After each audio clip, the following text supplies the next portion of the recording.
Good morning, good day, good evening. Hello, everyone. My name is always Brody Robertson. Welcome back to Tech of a Tea. The last time Ren was on the show, I want to say... Actually, no. Do you want to know a good marker to know when you were last on the show? I don't delete my notes for, like, the prior episodes, so I saw what the topics were. No. And one of the topics was about NFTs. That's how long ago you were on. Oh wow, that was a good while ago. Let's see what number it was. I want to say it was like 120 something, maybe. Ransan looked it up and mentioned it in my chat the other night. It was like 160 something. 143. 143 is what I have here, unless 43. there was another one that I missed. Yeah, and this one is apparently going to be like 270 something. Yeah, it might be 280 by the time it comes out. I'm not sure about the numbering. Okay. Like I'm looking back here. I think the first episode, is 83. You still had the the really old model back then. The one of the the basic, the one of the, just like a shirt and tie 2D yeah, model. yeah, exactly. Then the last time was on. I think it was the last iteration of this model, I reckon. Yeah, it's the last iteration of I think it was still 2D, but I think it was my updated 2D. Oh, right. It's the same same art style or like same design. Yeah, it was the same art. So the art from that model is what was used for the textures for this model. Oh, okay.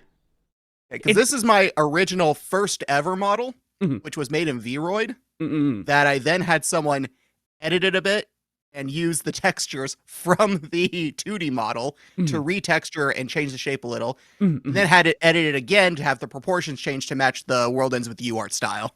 Oh, okay. Yeah, right, you did do... Right, I completely forgot about that. No, the model does look really good nowadays. Like, this is by far, like, the best you've got. I go back and I look at my first video I posted, and I thought, why did I think this looked good? To be fair, like, everyone kind of thinks that with... And, like, regardless of being a VTuber, like... People think that, or should think that, with their early content. If you don't think that, you really have not improved, especially if it's been a couple of years. The part that really gets you, though, is that you look at original Iron Mouse and current Iron Mouse, and there's still a distinct style to it. Well, no, original Iron Mouse is like a whole different model. You mean like original, like the Iron Mouse? Original Iron Mouse, original design, not the pre-designed model. There was still a distinct style to it. My first model was an original design, and I looked like a guy. You look like, what's a good way to put it? I looked like generic anime background character number 7. I would say it's just like you're a bouncer at a cheap rock concert. That's better than I gave it. It's not exactly a high bar, though. No, I set the bar very low. So, how's I don't know, the past 2 years been? I guess we've been talking off stream, but like for anyone never talked before. Yeah, but for anyone who may not, I don't know, maybe not have seen anything you've done in the past 2 years. I mean, they haven't seen anything I've done in the past year because I haven't posted a video in a year. That's fair. I did have I did have a look at your channel. What was the last one?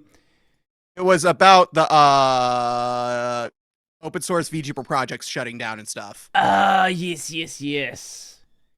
Yeah, the one on VPupper shutting down, and I also did a kind of a call out to Inochi2D about it at the time, because this was prior all the drama that happened with it. And then I've recorded like 4 or 5 other videos, and I just never edited them.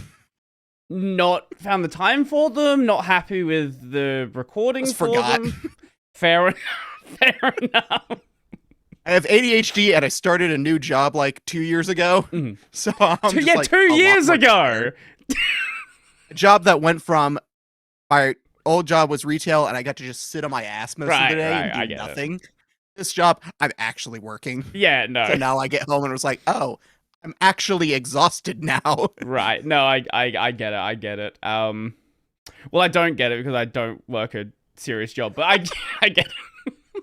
I have worked a serious job before. I like as much people like meme on, you know, fast food as a job. Holy shit, working in a kitchen fucking sucks. It does. I did it.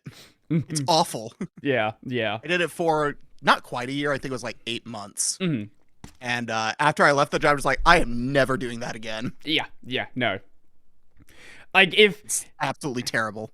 Yeah, like I'm more than happy to like. There's so many other things I would rather do. It's just like I like what I'm doing right now. I have like, for anyone who doesn't know, I have a part-time job working in a supermarket. It's chill. It's nice. It's like it's great. But like working in a kitchen, especially working in a kitchen where there is not air conditioning and there's open oil vats. It's not pleasant. Yeah, I was working at a burger place, and at least we had a freezer full of the fries I could walk into when I got too hot. Yeah. Well, the problem with my store is it was like a really small one, so most of the time I was the person in the kitchen. There was nobody else. So I was mainly doing orders, fries, which is why I was able to walk to the freezer all the time. And then shakes and stuff. And then also cleaning the floor when people came in, because we also had a sit down area. Right. Before we get like randomly sidetracked to never talk about anything that anyone actually cares about, which is very possible. Did you see the announcement for the, what is it called? The Asus ROG Xbox Ally X, I think is the name. Not the official announcement, but I've seen like Mudahar's video and who else's video? Someone else made a video on it that I watched that I can't remember Basically, every tech channel made one. Yeah. It was kind of like the big news of the past couple of days. I don't think I watched LTT's video on it. I watched someone else's. Wish I could remember who. I don't really care about the device, right? Like it's another gaming handheld. Like it's a 900 USD handheld. It's not going to sell exceptionally well. I didn't know it was that much. Sorry? Didn't know it was that much. Yeah, we don't know the official pricing of the Xbox branded version, but the original version is $900. So I would imagine it's at least the same amount. Maybe Microsoft is doing some sort of like subsidization.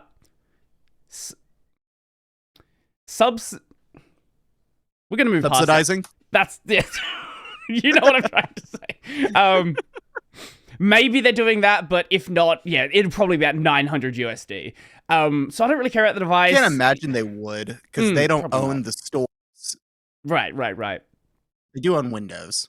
It is like a direct partnership between the two. That's why it's like an Xbox branded device. It might be a little cheaper, but it's probably still at least 700. If they subsidize it that much, look, that would be crazy. But yeah, I mean, no, it'd probably be 800, because say they just subsidized the Windows license. The Windows license is like what, 120? Somewhere in that range, yeah. Probably like 850.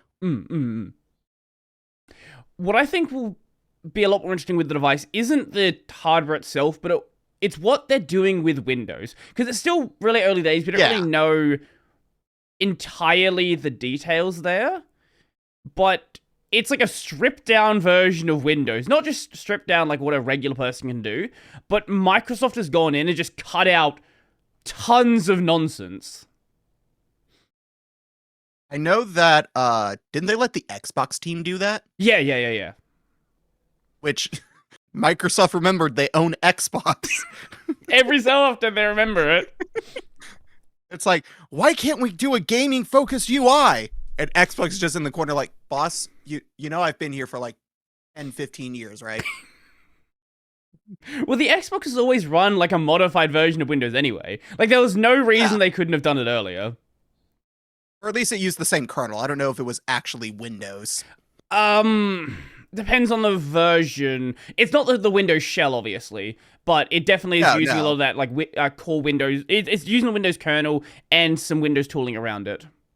Yeah, I knew it was using the Windows kernel, and I knew it was using, at least some of them were using, like, modified DirectX. If I remember right, like, the Xbox 360 was running a version of DirectX 10 that had some stuff from 11, so it's like a DirectX 10.5. I want to say the Xbox Series, whatever the current generation is called. I'm pretty sure it's just running DX12. Probably. I could be mistaken there, but that sounds right to me. I even wouldn't be surprised if it was using Vulkan. Yeah, that would be fun. What do you think of this? It may be that the Xbox Series is like, we don't want to fuck with this. Less work we have to do to maintain it. Have someone else do it. Just throw it in there. That's true. What do you think of this this new version of Windows? Assuming, like, obviously we can't really be sure until it's like in the hands of people, but assuming that the things they're claiming are true, which is far less battery usage, far less system resource usage, just generally considerably lighter, like, I'm personally interested in it. I'm not going to run it on like a main machine, but as like a home theater PC thing or on a secondary hand, like some other device where I don't really care about it, I can see that being like really compelling to people. I never thought about it for a home theater PC. Yeah, that would fix a lot of issues with using like Linux on a home theater PC. Because apparently the biggest issue with using Linux as your home theater PC is level 1 Widevine. It doesn't work on Linux. You get level 2 and level 3. Yeah, isn't level 2 what like Crunchyroll and stuff like that does? Yeah, Crunchyroll. I think Crunchyroll might use level 3 as well. Yeah, I know it uses either 2 or 3, but it doesn't use level 1. Yeah. I've never been able to find like a good explanation on why this is the case. As far as I know, it has to be tied to hardware as well.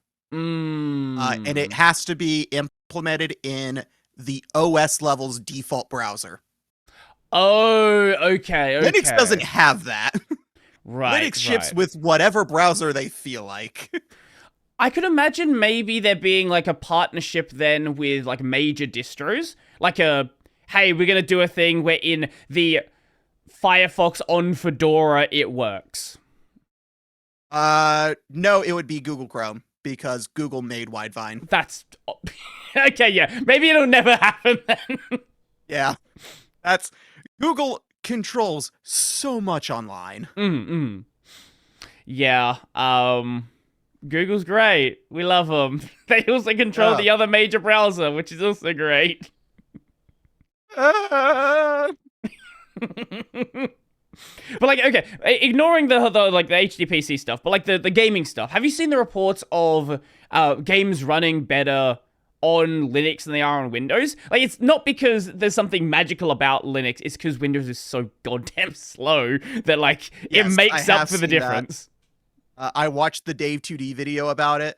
And then I saw someone's kind of response video to it that was a little concerned with how he tested it because he didn't post like what settings he ran stuff at. Which is a valid thing to ask. Fair. I have seen like I did see like that big one, but there have been people reporting stuff like this for a long time. Like I remember years ago with, I think it was the first of the Tomb Raider reboots. There was like a 5 FPS delta. It looked slightly better on Linux, but like that might be depending on the card you're using. Driver versions might be a bit anymore. funky. Sorry?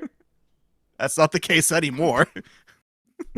But like I do think a really stripped down gaming focused version of Windows, it's sort of, it gives me some concern with how like Linux adoption for things like anti-cheat are going to go, right? Because if like the Steam Deck, that is something I'm really concerned with. Like when it was the only game in town, like it made a lot of sense. Like, and you were starting to see devs sort of adopt anti-cheat on Linux. But if people are just running a gaming-focused version of Windows and it sort of eats into that already fairly small market share, like, yeah, I don't know. That's definitely something I've seen. I've seen some people trying to claim, I don't know if this is true or not, this may be total conspiracy, of that Microsoft is only doing this because they're concerned about Linux growing. They're just like, oh, Linux is growing in all the handheld PCs. Fuck that. We're cutting that down right now. I do think there's definitely, like, in my video, I definitely did raise part of that as a concern. Like, Microsoft has seen these numbers. They know that Like, once the anti-cheat problem is dealt with, for a lot of people, Windows really isn't going to be necessary for them anymore. Like, they might have a Windows PC for their job, but as like a gaming system, as their main system, if you can do all of the gaming stuff you want, and then most of the other stuff you use is in a browser anyway, like your Discord, there's a client for it, or it's in your browser. And pretty much most of the time you spend in a browser on websites anyway. For a lot of people, if it's not a work machine, like Linux is going to do everything they want. Right. And that is the case for a lot more people than they realize. They just don't try it or don't know it exists. Yeah, I understand the anti-cheat problem, right? Like, I specifically choose games where it's just not a problem, but I get it for people who, they play one game, right? Like, they're a League of Legends player, they're a CS:GO player. Yeah, like all the VTubers who are like Valorant girlies. That's all they play. It's just they stream Valorant 6 hours a day, which I don't know how that doesn't drive people insane. I can't do shooters anymore. Like, I like Marvel Rivals is the only one that I kind of get into, but it's already gotten to that, like, it's already gotten to the problem that Overwatch had, where people know the characters way too well now, and lobbies are just absolute chaos, especially with the high movement characters. Like, you see a Spider-Man or a Black Panther just fucking zoom across the screen. I can't even move my mouse that quickly. I don't know what to do with you. That's why I can't play competitive games, because the amount of dedication, the amount of just luck with your genetics of having that reaction time, and the amount of time you have to put in to learn the game is insane. I'm just like, that's not fun. Yeah, no, I used to do it as a kid. Like, when you have 27 hours a day, you can do whatever you want. Yeah. My brother got really into competitive Smash Brothers in the Brawl era. God. Okay. Yeah. So far that he went and modded our Wii to where he replaced Brawl with Project M, which makes Brawl like Melee. Because Melee's like the best Smash game ever made, and nothing will ever beat it, apparently. I didn't know that, and I tried to play it with him one day, and it turned into me just sitting there waiting to die because he was just juggling me. Yeah, you see... And I've never played Smash again since. Like, you see people that, like... Especially Nintendo games. The Nintendo games are very deceptive, where you have people that own the game, and they either bring it out for parties, or they play it every day. Yeah, and there's no in between. Yeah. It's like we're either going to have the best time ever and have total chaos, or I'm just going to sit here as you kill me over and over again for the next 2 hours. Yeah. I feel the same way about Mario Kart as well. Like, people who grind out Mario Kart, like, good for you, but, like, I don't know. I feel like it takes away the fun for everyone else at the party. Oh, I did figure out what I watched about it. It was LTT, but it was a clip from WAN Show. Okay. I think I like scrubbed through their video, a couple other people's videos, just to see, like, the Xbox reps. Also, I say clip, but it was 25 minutes long. Well, that's a clip. It's a bit of a long one. The WAN Show goes for like 6 hours. Does it now? Or sometimes it does. I don't know if it always does or not. I haven't watched the WAN Show in a long time. They're really long now. I remember when it was like a pretty short and succinct show, but sure. Yeah, no, they're going like 3-4 hours a piece now. Okay. Sure, mate. I look, I guess it must be pulling in some good money then if they can justify that. Yeah, it has to. What I was saying before is I scrubbed through a bunch of people's videos just in case the Xbox reps like said different things about the control, about the thing to like different people, and like got of like different bits of information that weren't being reported elsewhere. To try to consolidate all the info. Right, exactly, yeah. No, I think it's an interesting concept. The people who buy it, I hope they have a good experience. But also, I'm kind of hoping Microsoft pulls a Microsoft and fucks it up at the last second. Well, I saw someone in my comments say, well, Microsoft is just going to shitify it, like as versions come out. It probably will happen, yeah. Yeah. I don't think they'll stop Linux from taking over the gaming space, but they may significantly delay it. Yeah. Because again, if this comes out super stripped down, oh, we're just going to use this until Microsoft starts realizing, oh, we need to monetize this one too. And it gradually gets worse and worse and worse. And now we're just going to be right back to, and Linux is starting to look like the better option again. It just took an extra 5-10 years. The one thing that I've not seen commented on is whether or not it's going to have, like SteamOS has, where it has the KDE desktop, if this is going to have like a proper Windows desktop mode as well. That, I don't know if they could if they wanted to. It's a thing that Microsoft is working on themselves. I'm sure they can work it out. I would just be curious to see if that's what they're planning to do, or if they just want to make this purely do it. The question is, would they want to put in the effort? Because I don't think Windows was designed to be modular the same way like KDE and stuff were. That's true. So it would take a lot more work. Yeah. Of course, they also are really good with virtual machines because they use hypervisors for everything in Xbox. They may throw a Windows desktop in a hypervisor and just be like, boom, done. Yeah, I'm actually kind of curious about that as well, because that's the way they do it on the Xbox. I wonder if they're going to be chucking games in VMs for this. I know it's gonna be compatible with Steam, so I don't think every game will be like that. But they might do it for Xbox games.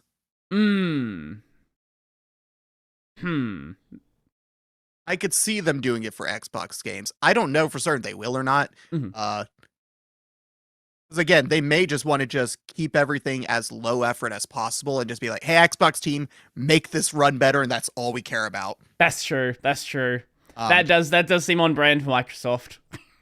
Also, they would have to then, if they wanted to do that, they would have to change how it works for the Windows Store, and I don't know if they'd want to do that across their desktop as well. Right. One thing that did annoy me about the announcement is... So, I stayed up for the State of Play trailers. I stayed up for Summer Game Fest. I skipped the Xbox showcase. So like, oh, there's gonna be nothing in the Xbox showcase. It's fine. And then in the Xbox handheld bullshit, we see a trailer for Silksong. Like, what? How? What? Why? Why is this the way you're doing it? Honestly, I would not have been surprised at this point if somewhere else in the trailer they're just like, hey, you know what? Here, have Kingdom Hearts 4. Why not? So people to just like, we're getting trailers for Silksong. Silksong's still not out. Oh, by the way, it's now going to be coming with this ROG Xbox pre-bundled. I did see some like confusion. Just weird. I saw a lot of confusion about that. People like, oh, it's a launch title for this device. Like, no, it's a computer. It's a. I mean, they could try to do it. They could make it Xbox exclusive, and it partners with that. That would be so insane if they did. Well, okay, it's confirmed to be on Game Pass. They showed a little Game Pass logo in their trailer when they were doing it. I mean, it makes sense to be on Game Pass. But if they released it, on Game Pass, the Windows Store, and not Steam, that would be so fucked. It would also just be a complete 180 for Microsoft, because they're now going all in on, hey, we're going to make our exclusive no longer exclusive. We're going to release them on PlayStation and on Steam. No, except for this one. This one we're going to keep. Yeah. I kind of hope they go back through some of their backlog and release those games on Steam, because there's some good racing games in there's some older Forza games that are actually pretty good that are locked to the Xbox and locked to the Windows Store, because they've gone and released Horizon 5 and the latest Forza Motorsport, which is on Steam, but the rest of them, good luck, have fun. Enjoy. I have not played a racing game since PS2 game. Did my Discord die for a second? We good? Oh no. Okay, I can hear hear me? you now. Okay. I was saying that I haven't played a racing game since the PS2 GameCube era, which was Need for Speed Hot Pursuit 2 on the PS2. That, of the Need for Speed games, that is a random one to go with. Sure. It's the one that came with it. Fair I got enough. it used with a bunch of games. That was the one it came with. Mhm. Apparently, the PS2 version is the only good version of that game. Every other platform's version sucks. They are just almost completely different games. I look at Hot Pursuit 2, the first post is, why do people say Hot Pursuit 2 on PC is bad? Yeah, that makes sense. Apparently the PC version, it has input delay and the controls are like really floaty. That's sure. I love the days of not having Steam input. That was great. Yeah. And then also Need for Speed Underground. Was it 1 or 2 on the GameCube? I think it was Underground 1. I want to say. Also a really good game. Did not get very far in that because my brother and I were idiots and couldn't figure out how to progress. So we just did split screen and raced each other with just the default cars all the time. Which does not help your progression at all. No. Oh, man, I've not played Underground 1 in so long. I've played a lot more of Underground 2, but 1 I kind of want to go back to. Yeah, those were fun. I had a lot of fun memories with those, but never played another racing game since then. I kind of gotten back into racing games recently when I played Tokyo Extreme Racer, and I kind of want to go back and play some of the older games that people have like said are really good, like Forza Motorsport 4, like Horizon 1. I've never finished Gran Turismo 4. I had it on PS2. When I was a kid, I couldn't finish the license exams, so I couldn't really progress very far. My thing with racing games is that I don't like the simulator style. I like the arcadey ones. Yeah. Where you're doing stuff that's just like, it's kind of unrealistic, but also it's a video game, so why the fuck not? Yeah, no, I get that. I do feel like that's a problem with like modern racing games where a lot of them do seem to be like at least in the AAA space, there's not really any good arcade races. A lot of the arcade stuff. No, they're all not racing games, they're racing simulators. Yeah. There are some like a lot of the racing YouTubers are starting to call this like the era of indie races because there's a lot of really good indie racing games coming out that are going back to that route of like arcade or more simcade where it's still like partially simulation, but like, you know, you can do stupid shit as well. Yeah, no, I like the simcade as well. I just don't want it to try to be like as accurately realistic as possible. Right. If I wanted to drive a real car, I'd go drive a real car. Right. No, playing a video game. I get it. No, I don't know. I feel I've talked about this plenty of times on stream. I kind of feel the same way about like just general games looking like real life. And this is a real problem that you're starting to see, especially more so with the UE5 stuff, where like there is a UE5. I see a trailer for a game, and do you remember back in like the early 2010s when you saw an indie game made in Unity, and you're like, that's a Unity game. Just like you don't need to see anything else. Like one frame, that's a Unity game. I feel the exact same way about UE5 games now. Yeah. The difference now is that all those early Unity games had the same sort of cartoony style to them. And now all the UE5 games is like a certain type of realistic that you can just immediately tell. Yeah, there's something about their lighting engine. There's something about the way they handle geometry that's just... The look is very cinematic, even if like the camera work is not cinematic. But like the color grading and lighting looks very cinematic at all times. It's not to say that every UE5 game is bad. It's just a lot of... look the same is the problem. Yeah. That's not a bad thing. It's just they look the same, and I want variety now. Well, there are games that do look different. Like Black Myth Wukong, I'm pretty sure was a UE5 game. Maybe it was maybe actually. Hold up. I know there's Even that it doesn't look different enough. You Yeah, can still sure. hell at a glance. Oh, it's UE. Just without even a second thought. Let's see. Engine. Oh yeah, no, that was UE5. Yeah, okay. I thought it was. I thought it was in development long enough to be UE4. I think the main problem now is that games have a choice of art style when they're being made, and photorealism is an art style. It is. They all keep using the exact same photorealistic art style. It's like, change it up some. Take everything you've done, keep it exactly the same, but like exaggerate some proportions. Change the shader from the realistic one. Yeah. That's it. What I do think is the case is now that there's not really limitations on, like, on the PS2, you could not make a game that was photorealistic. You had to work within those limitations. I would say probably late PS3, 360 is when we started seeing games that were truly photorealistic.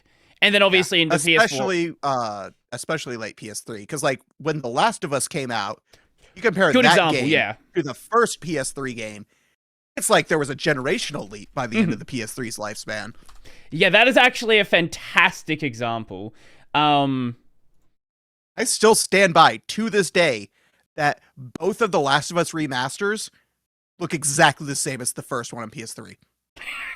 It is slightly different lighting and slightly different textures, and that's it.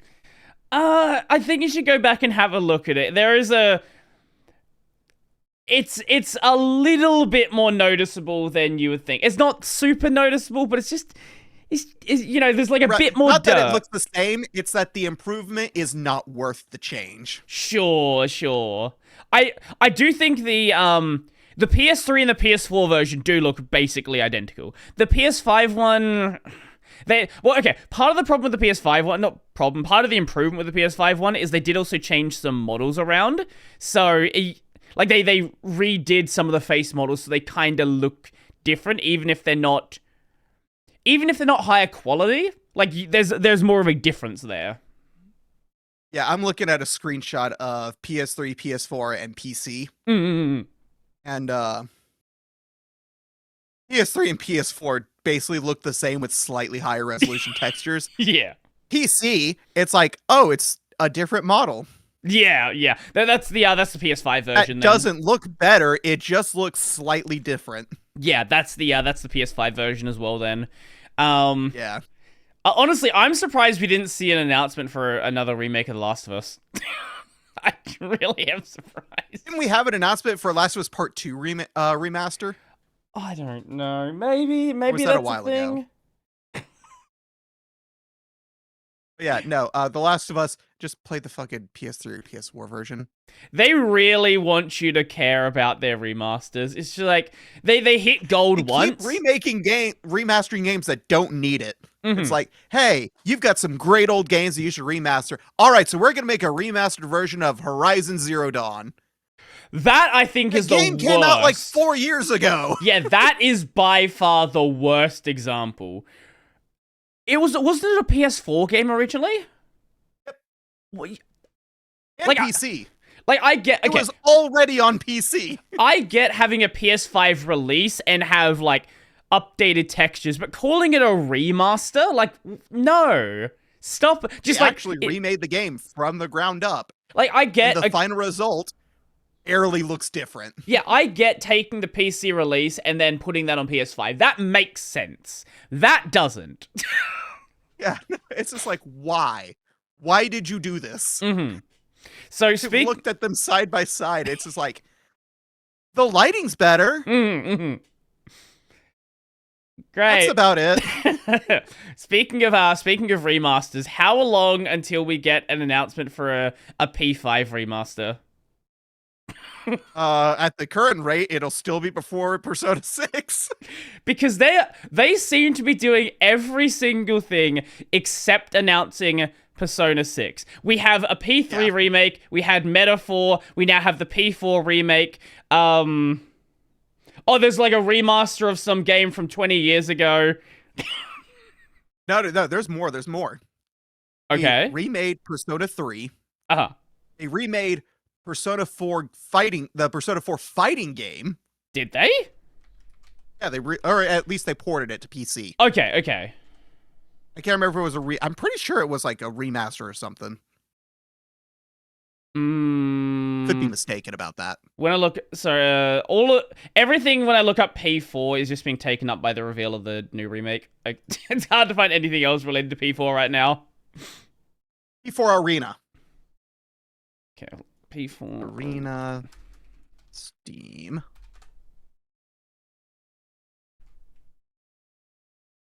Is P4 Arena Ultramax a remaster or a sequel? Is that what it was called? Ultramax? Ultimax? Ultimax. It might just be... It might just be a PC release of it? Maybe with updated textures? I don't know. Might be. It Oh wait, might be. no, hold up. No, it actually might be a remaster. See, this is the problem, right? Because, like, I remember when the whole mess of remake and remaster, it's been a problem for a while. Like, I remember back on the PS3, back when you would get, like, here is the, do you remember the Kingdom Hearts collection on the PS3? Where it's, like, the same game, but slightly, they upscaled the textures. Nothing else changed. But now we're actually seeing, like, real remakes with, like, the Oblivion remake, Ninja Gaiden 2, you know, the Persona 4 remake that got announced recently. Yeah. What do you... Let's see. Mm-hmm. Are you still looking for the thing?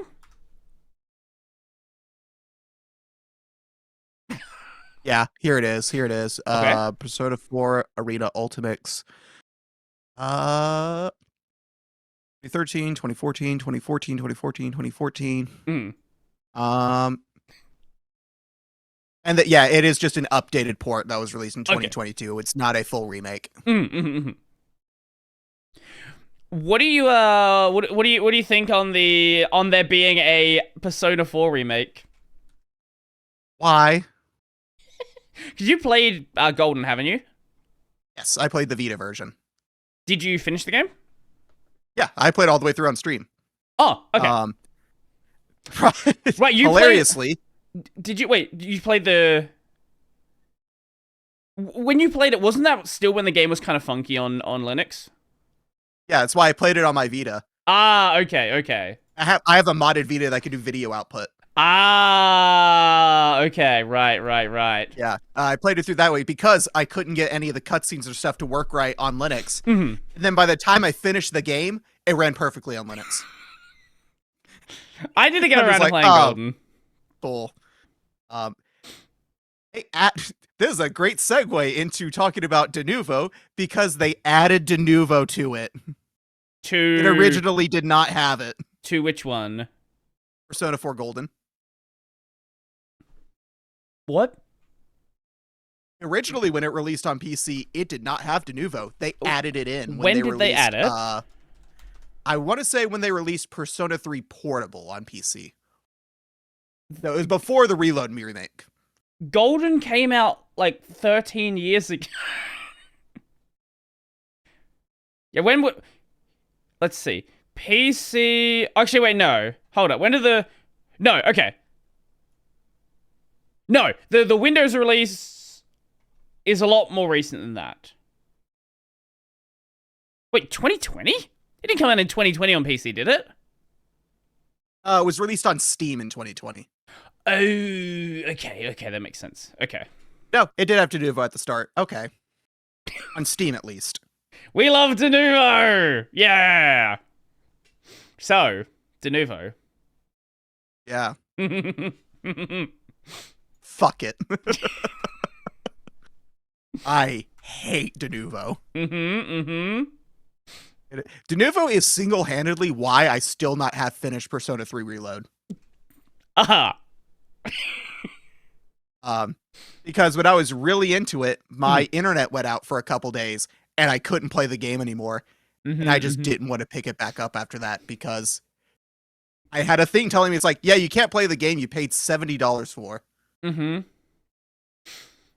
I know. Like, why bother? Weren't you also doing early testing for P5 Strikers, like when that game first came out, or am I thinking of another person? Royal, not Strikers. Royal, yes. Yes, when it first released, I was one of the few people who owned the game that had both a Linux desktop and a Steam Deck. So I put a couple logs in there in the GitHub list for it to help try to figure it out. I didn't contribute a whole lot, but it was just like, here's a couple things. Yep. I remember that's how we found out Denuvo's activations count different Proton versions as new activations. Yep. People are running into this problem with was it the new Doom game? I think it was the new Doom game. So there was a Doom or one other, and I think one other game that came out around the same time. With Doom, there was a Mesa bug where the opening cutscene would either crash the game or would lock up and not continue. You could get past it by just adding a thing to skip the cutscene, but for that first couple of days, people were getting temporarily banned from their single-player game. Yep, that's always fun, and I have words. Do you know what do you know what game is to blame for the introduction of Denuvo? I would not be shocked if it was like a JRPG. You are very far from it. It's a much worse. Really? It's a very obvious company that people don't like. People don't like, obviously. I don't know, Treyarch? No, it is out FIFA 15. Wow. So it was EA. Yep. Yeah, because that's right, because Ubisoft used to have their own DRM system that is even worse than Denuvo. Which I didn't even know that was possible. Their DRM system, which was for games way back for like Assassin's Creed 2, Mudahar made a video about this. You had to be online the entire time. It was not going to generate a token that had to re-verify every so often. No, if you lost your internet mid-game, you were kicked out of the game. I know people complained about this when like Diablo 3 came out. I didn't know there was games back during AC2 era that had this problem. AC2 on the PC, which was later than when AC2 first released. Right. Let's see. When was the PC release of that one? Not that much later, only a year later. It's popping up now because the servers shut down. You can't. Ubisoft is still selling these games on Steam, and you just flat out cannot play them. Surely not. Wait. Yes. As of like a couple days ago. I just had a look at recent reviews. As of the 6th of June, I think is the earliest one. Yeah, looks like 6th of June is when they shut the servers down. That's at least the earliest I can see. Ubisoft bricked the game. Do not buy this game. Game is unplayable. Won't start up in story mode. Ubisoft broke the game with an update. What the fuck? Yeah. And there is nothing legal stopping them from doing this.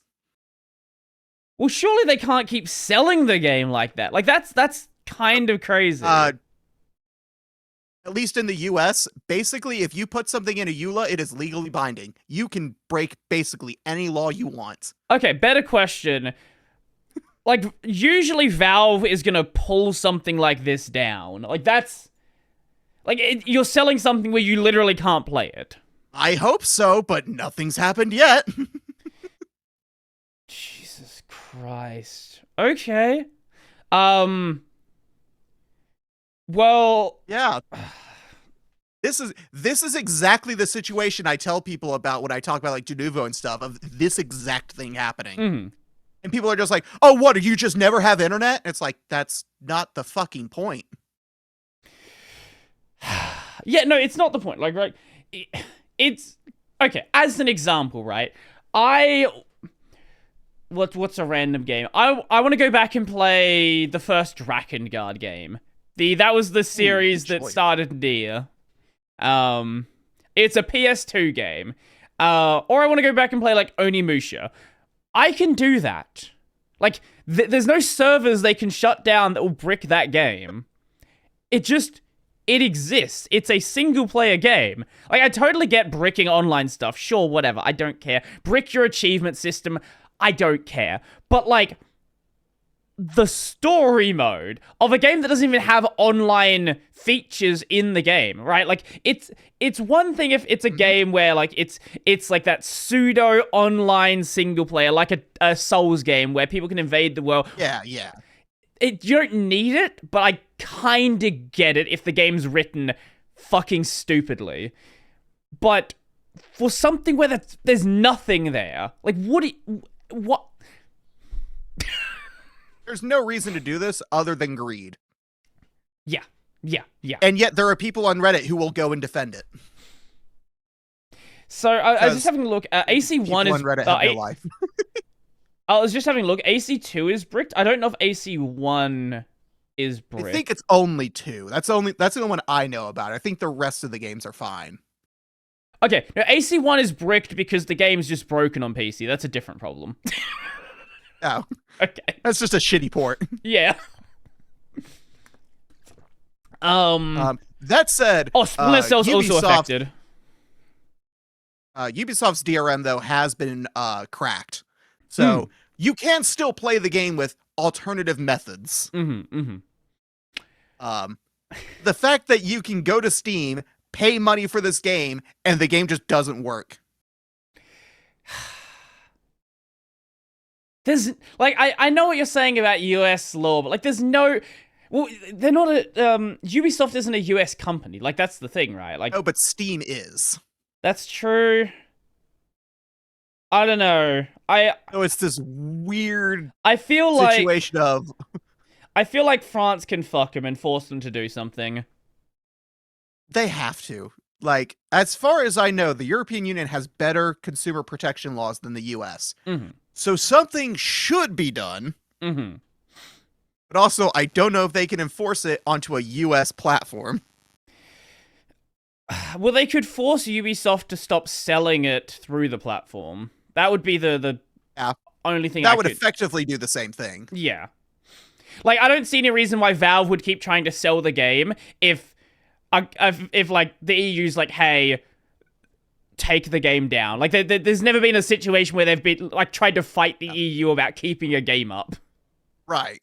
But that also raises the question of just, hey, you can't play Assassin's Creed 2 anymore. Yeah, well... Which, if you ask me, is the best Assassin's Creed game. Ooh, I don't know. I like Brotherhood. 2 is really good, but Brotherhood, I feel like, is just an improvement upon 2. That's fair. That's fair. Brotherhood is really good. I just like the story of 2 a little more. Fair. Just because it was introducing all of the aspects for the whole series that everyone grew to really like. Right. No, I get that. Assassin's Creed 1 set up the introduction, and then 2 introduced all the, like, big world-building stuff that everyone loved. Don't you love the American during the Third Crusade? It's my favorite part. Also, it had one of the best video game jokes at the time, which was introducing his uncle Mario. When he came in, Ezio, it's a me, Mario! That is, to this day, still hilarious. I like, yes. But I love that. I love that in AC1. I don't know what Ubisoft was doing at the time, but like every single other person has an accent that, like, makes sense, except Altair. I don't know why, how or why that happened. And it's never happened with any of their other games. For this character, for this world. Except for the main character who lives in the exact same area as all these other people. I think they fixed it in Revelations. There were bits where you go back and play as Altair. I believe young Altair still had the voice, but the second they aged him, they just gave him a whole different accent. Any new lines were done with an accent, and we're just gonna pretend like the non-accent parts just didn't happen. Ace, I'm kind of sad what's happened with a lot of these really long running series, whether it be Assassin's Creed, whether it be Call of Duty, whether any of Need for Speed, right? I grew up with a lot of these series, and to see just how big the companies have become, but just how watered down the games are, right? And how just slop they are. Pretty much. Because it's when you were a kid, you're just like, wow, I want everyone to buy this. I want them to make lots of money so they'll keep making this game. And then you see what they become, and you're like, oh god, what have I done? Yeah. There's few studios that are still pretty solid. I don't think anyone really has much of a complaint about Team Ninja yet. They've been going pretty strong for a long while. Wait, which ones did they make? They do Ninja Gaiden, the Neo games. Okay. Yeah. But they're not giant, I've never played right? the Ninja Gaiden games, but I know of them. From Software, right? From Software, they've been From Software's been around since the 90s. And I think currently the only complaint with FromSoft is that all their new games are just Elden Ring DLC instead of a new game. Yeah, I know people have been playing Night Rain, and there's people that have been enjoying it, but it just doesn't appeal to me in any way. I have zero interest in playing Night Rain. Yeah, I got a buddy in my D&D group who's been really into it, and he's been liking it a lot. That's literally the only complaint that I've found from people is that they love the game. They're just sick of it being tied to Elden Ring. They just want it to be a new name, essentially. Right. Well, that's what Duskbloods is, and maybe that'll be something, but it's the same style of game as Night Rain, and maybe they're going to take maybe they're going to take what they've learned from Night Rain, because a lot of people are complaining that it has no communication system in the game, basically. Very minimal communication system. So if you're not playing with friends, it's literally unplayable. Then there's that game concerns me as the beginning of the end for FromSoft, because it is an online-only live service game. Yeah. Which every single time a big company has done that, they've just gotten worse and worse and worse. Yeah. Well, hey, at least we have the older games, right? You can go... I haven't played the Kingsfield games. I don't want to, because From Software was fucking evil back then. So, you know how, in Dark Souls, there's, mimics, right? All this fun stuff. I think it's the first Kingsfield game, in the opening section, you walk through this hallway, and the ground just falls out from you. There's no visual indication of it happening. You just die. Oh, it's like those unfair platformer games where it's you better learn where stuff kills you or you'll keep dying. Yeah. And that sort of sets up how unfair the game is as you go through it. They legitimately made a rage game. Yeah. So I'm not going to touch that with a 20-foot pole. Probably for the best. Oh, speaking of games that I do rage at, but I finished now, so it's good. E33. I really enjoyed it. I really enjoyed it. Yeah, I finished it. Beat the super bosses, did everything. I have not yet. I'm still in Act 2. So I really like it. This will be big E33 spoiler segment. So if anyone who doesn't want to hear that, skip, I don't know how long ahead. Work it out. Just we'll put a time code at some point. Maybe, if I remember. And this is just going to be for Act 1. You're not going to spoil it for me, are you? No. Okay. So where in Act 2 are you up to? Just so I don't say anything. Still in that same starting area. Mostly because I can't figure out where the fuck I'm supposed to go. Still in that same starting area. Where you learn to do the gradient counters. Oh, Monoko Station. Yeah. Oh, okay. I have No, that's not the starter area. That's further ahead then. Or is... Oh, wait. It's where you first learn to do gradient counters. Right. I feel okay. like I've explored that entire area and I can't find where the fuck I'm supposed to go. No, I did just find it. I found it the other night when I was playing it. I see. I finally found where I was supposed to go. I missed an arm that acts as a bridge, and I just kept overlooking it. Oh, okay. Right. That's right. No, it wasn't last night. I found that last time I played. Because I messaged you, because I found one of those secret bosses that just wrecks your shit. Which one? Chromatic something. It's the thing with, like, the knife arms and hands that glow red. Okay. If you are not perfect with your parries, it just attacks like 7 times in a row and wipes you out. Right. I fought it once, had that happen, and immediately turned around and just went, nope, fuck that. Well, by the end of the game, you'll be doing millions of damage, so it's not a concern then.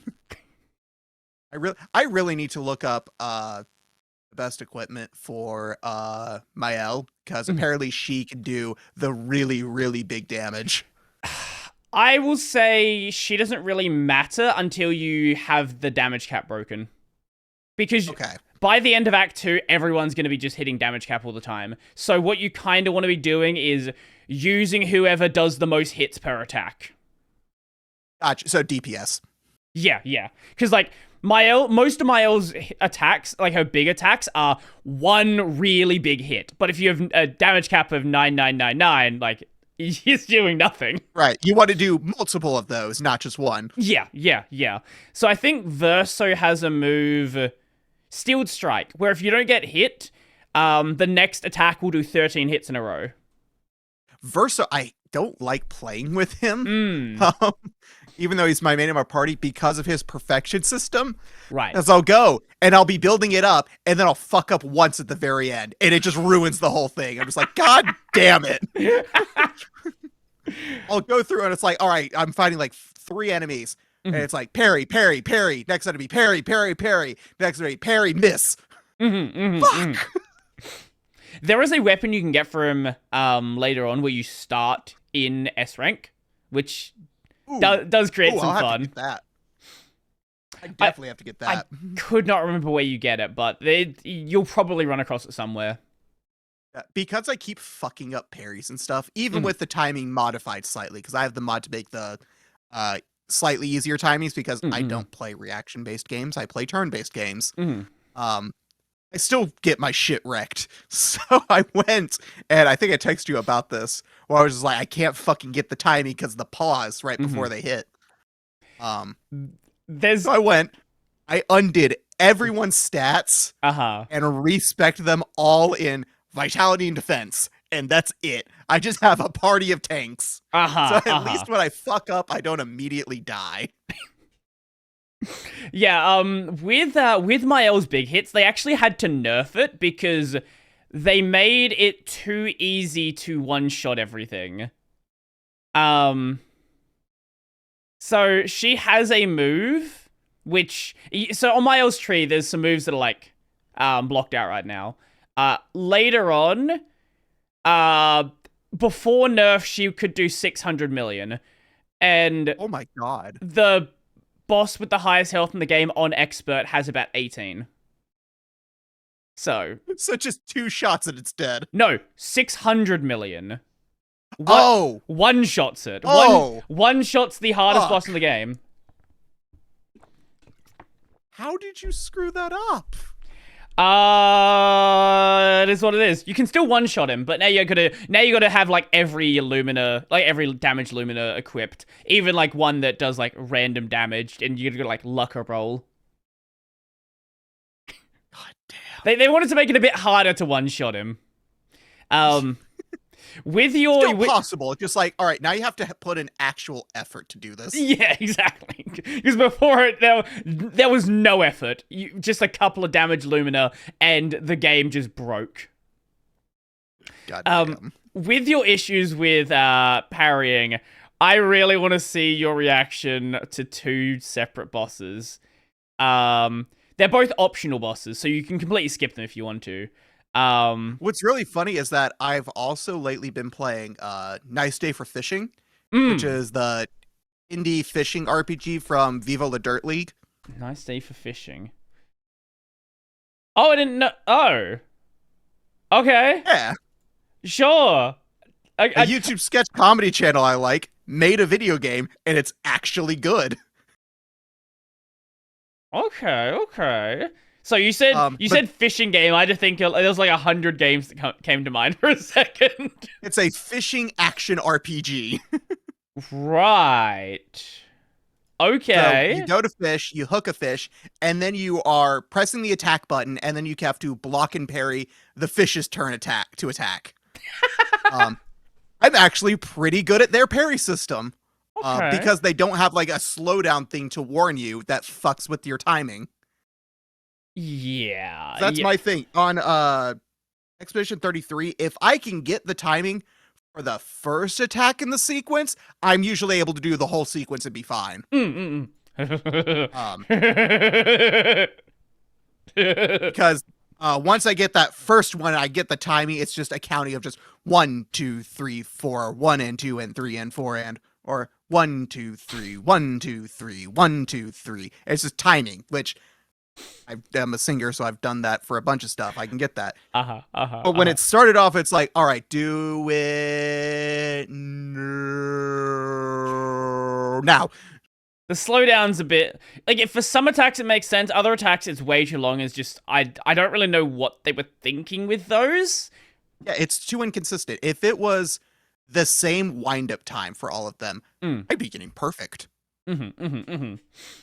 I get wanting that to be varied because you don't want every fight to feel the same. So some of the wind-up times are so long. Yeah. I'm just like, I don't know what the actual attack is.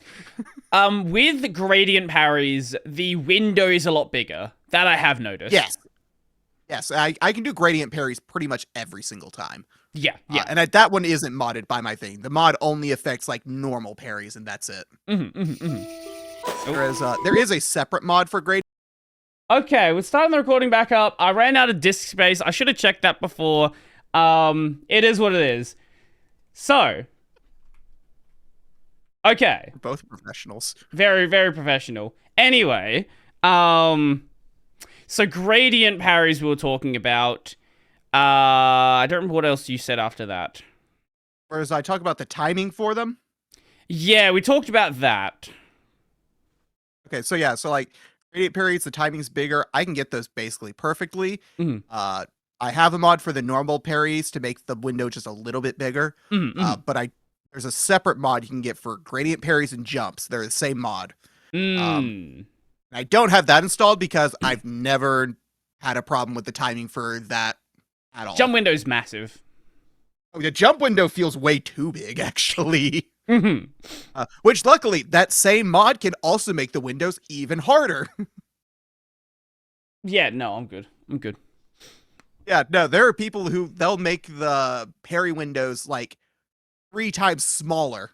I don't know what's wrong with those people, but something is wrong with those people. There's I would say there's 3 bosses that can be kind of problematic. I'm not going to say the name of one of them because that's a giant spoiler just saying the name. There's a... I'm guessing it's an endgame boss of some kind? No, it's like an important character related to Verso's background. Oh, okay. I'm about to start learning about that because we're on our way to meet one of his friends. I imagine that we'll be learning a lot more about him in that time span. Oh, sorry, I was thinking of gradient attacks. Yeah, no, sorry, I got them confused. You're going to Minoko Station. Yeah. Yeah, okay. You don't have another party member yet, do you? No, I've got Verso, Lume, Mael, and Cecile. Is that how you say it? Ciel? Ciel, that's how you say it. Right, okay, yes. Minoko Station is your next location. That's where you learn gradient attacks. Okay. We can do the gradient attack too? Oh, that's awesome. I will say Minoko is my favorite, is probably my favorite character in the game. His name's Minoka. Ooh, okay.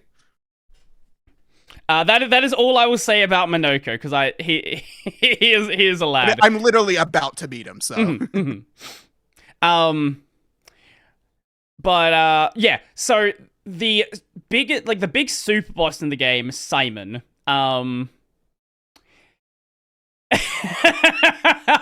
Do you like attacks and attacks and attacks and attacks and attacks? Oh no. You're not gonna beat Simon. No, it's not gonna happen. Like I'm. Is it a required boss or is it optional? Completely optional. Entirely. Okay. Unless you want to get every journal, because there's a journal sitting right behind him. God damn it. The journals have story, and I like story. Yeah. But base form Simon's fine, but in second and then third form, basically what he does is he does the regular attack, then a green magical sword comes down, and then a red magical sword. So every attack turns into triple the same attack.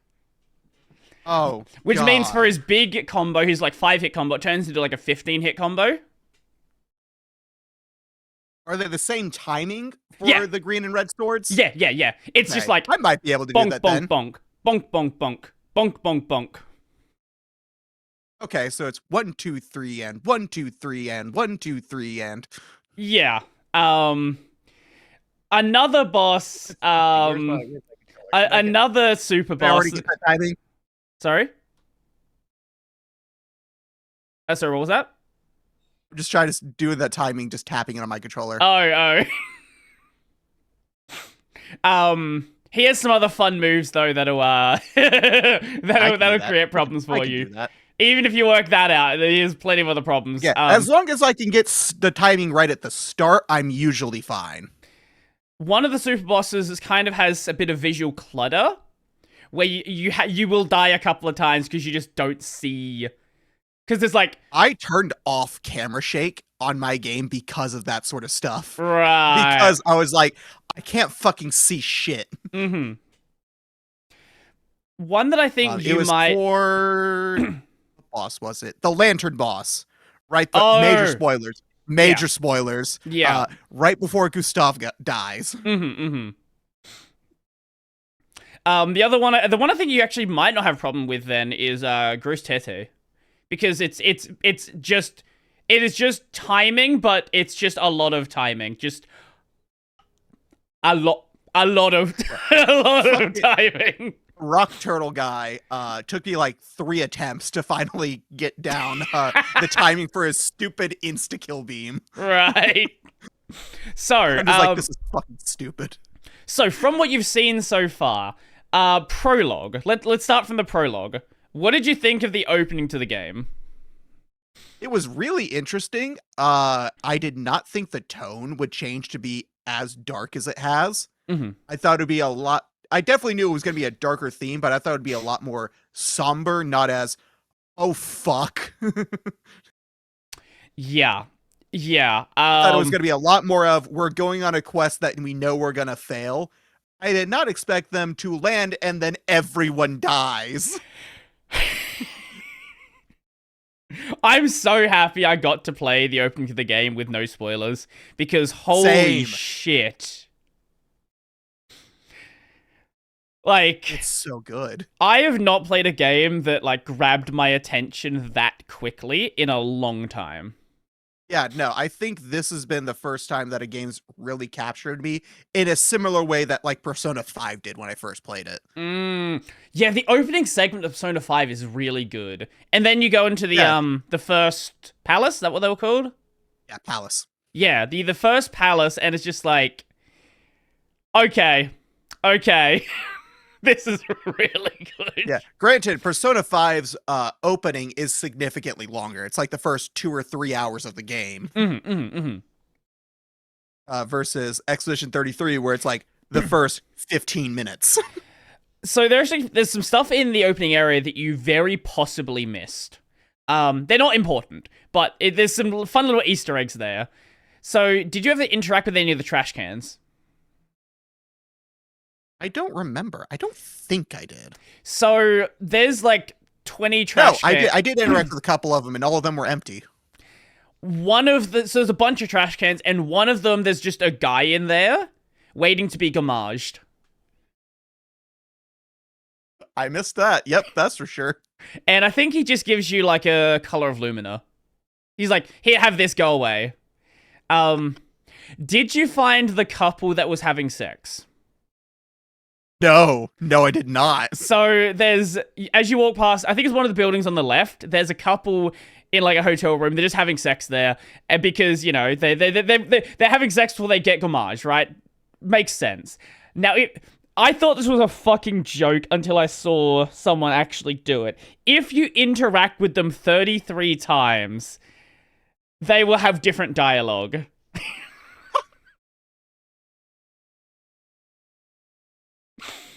Amazing.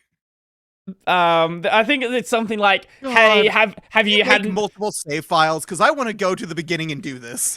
You can actually load your previous save files. Oh, nice. I don't know if it'll override where you're at though. So, ooh. Yeah. I can probably back up the files. Yeah. Also, there is a mime in the prologue as well.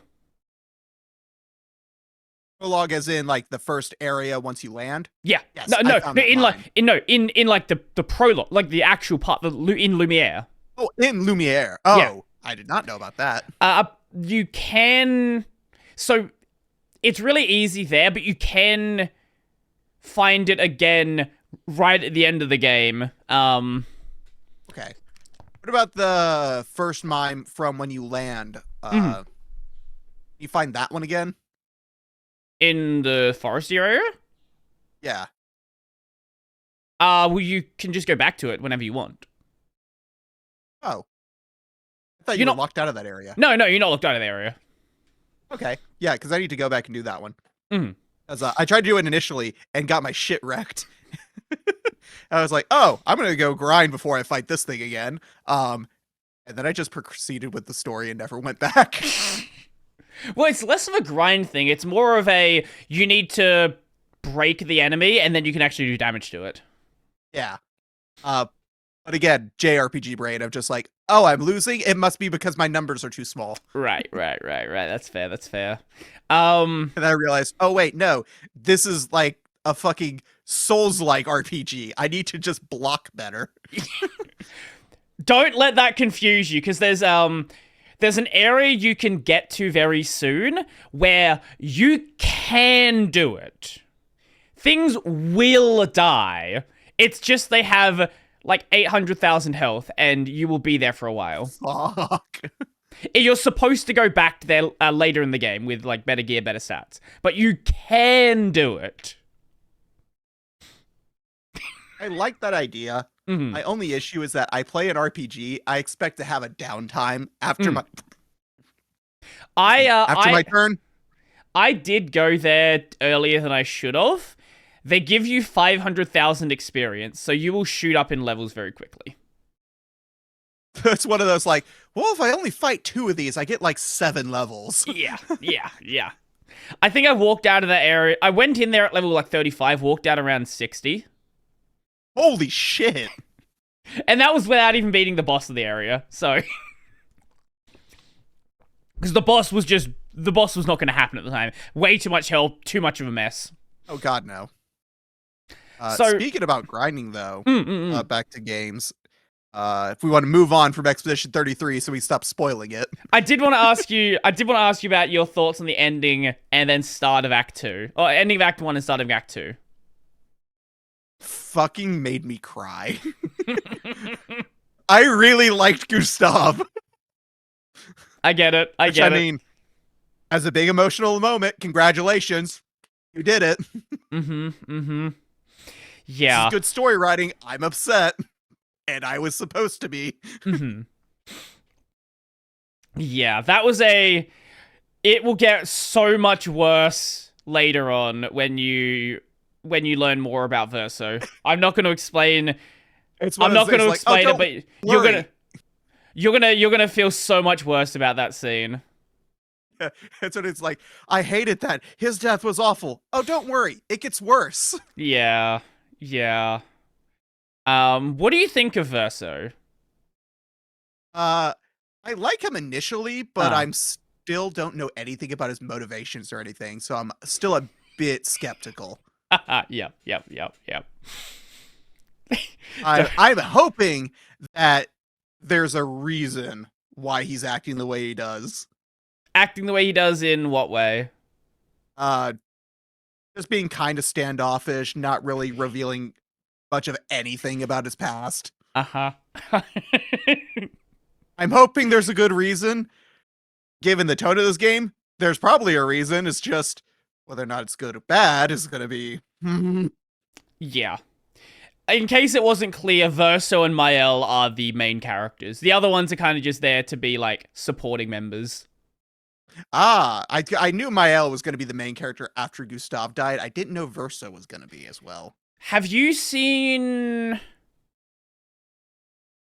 Has there been one of Mael, like, one of the scenes in, like, black and white yet for Mael? There's been one. Okay, so you have seen the first Nightmare. Okay, cool. Yeah. Yeah, so that's where it's like, Mael is either a main character or so important that she may as well be a main character. Yeah. They're both very important. Fair. So, you were saying you wanted to shift directions to something.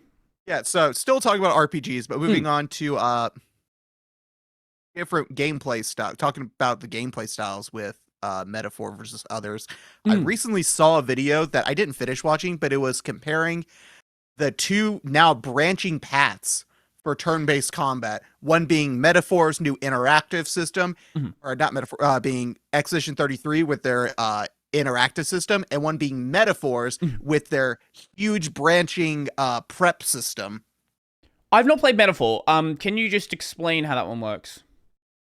Imagine Persona, but everyone can swap to any Persona. Okay. Yeah. So, you know how in Persona only the main character can change personas? Yeah. Imagine if your entire party has that ability. So it's... I guess it's more akin to, like, SMT there, where like, your party is made up of the demons that you recruit. Right, but instead it's like your party is every version of a Persona protagonist. So it's like, imagine if they made a giant Persona crossover with protagonists from Persona 3, Persona 4, Persona 5 all on the same team at the same time. Okay. So everyone could swap Personas at any time. Well, not at any time. You can't do it mid-fight. Right. They essentially make Personas, which are called archetypes in this, your class or your job. Okay. Everyone can have access to all of them. Okay. Which is really cool because it gives you so much variety. Honestly, a little too much variety. Because there are flowcharts for how to unlock certain archetypes in order to get certain builds. Ew. Okay. I don't like the sound of flowcharts. It's not like a huge flowchart, but it's like, all right, you got to get these 3 to get these 2 to get these 3 to get this one. Right. Which is, in the grand scheme of things, not a very long flowchart, but it's still a flowchart. Huh. Okay. Yeah, I'm seeing really like it. I'm seeing a random one here. Unlocking Warlord. After completing the dungeon in Martyra, speak to Bardon in Thoroughfare Square, and then you can unlock that gets you Commander, and then Bardon rank gets you General, and then okay, this is actually one of the more simpler ones. Okay. Yeah. But I really like it because it means that you can adapt your entire party to fit what you want. It doesn't matter who fills what role. If you want the main character to be your healer mage, if you want your side characters to be the mage, if you want the main character to be a glass cannon, you can choose one that's like that. If you want everyone to be a tank, you can do that, because everyone can also use the same one. Oh wait, here's a really bad one. Royal Thief, where it's like you need rank 20 ninja, rank 15 dragoon, rank 15 tycoon. And part of the tree to unlock that is only ninja, so then dragoon is something else. And dragoon, you need to unlock sniper, and then you'd be rank 10 magic knight, and then magic knight is, I don't even know where it is on here. I see what you're saying. Towards the bottom on the like big grid of all of them, because I just got magic knight. I'm looking on IGN's website. I don't know then. And then magic knight, you need knight rank 20 and mage rank 10, and then mage I would assume is like a base one. Yeah. So okay. Mage is like the first non-standard one that you unlock. I see. So like everyone, when they join your party, they unlock their archetype and they have a default archetype. Mage is the first one you unlock that you can swap to. Right. So I guess it's kind of a kit. I don't know. Have you played FF12? Not 12, no. So 12 has a free-flowing job system where you can make, like, characters have stats that make sense for different jobs, but if you want to make the white mage character a knight, like, you can do that. Okay, yeah, so it's a little bit like that then. It's just a lot less ridiculous unlock criteria. Yeah.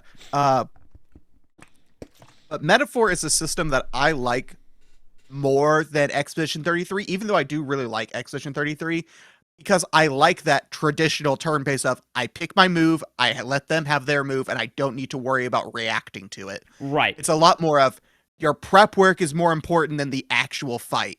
So you want to make sure you have a balanced team that has good move sets for what you're going up against.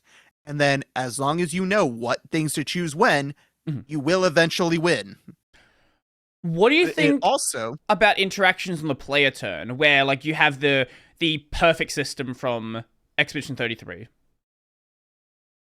I think it's fine. I don't care one way or the other on that one. Okay. Because they have that in Yakuza Like a Dragon. Yeah. You can attack something, and in your next turn, if you attack that same person fast enough before they get up, you get bonus damage.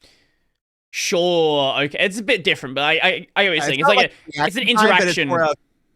It's more of, hey, if you're fast enough, you can get better time. Right. Okay, that makes sense. But Expedition 33's, the video is explaining how it breaks the standard loop of attack, heal in a turn-based game, because since every character can be anything, you can build out whatever kind of party lineup to where you don't need to heal.